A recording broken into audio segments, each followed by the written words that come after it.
جو شخص اسلام قبول کرتا ہے، رسول اللہ صلی اللہ علیہ وسلم نے اس کو ان کلمات کی تعلیم دیتے تھے: اللہم اغفر لی، اللہ مجھے بخش دے، اور ہم نے مجھ پر رحم فرما، وہدنی، مجھے ہدایت دے، وارزقنی، اور مجھے رزق عطا فرما۔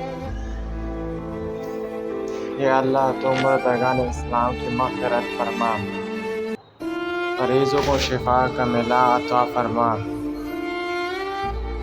حاجت مندوں کو حاجتیں پورا فرما،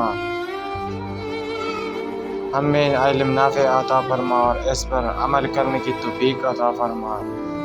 اے اللہ، تو ہم سب سے راضی ہو جائے۔ اے اللہ، جہاں بدامنی ہے وہ امن قائم فرما، ہمارے دعاؤں کو قبول فرما، آمین۔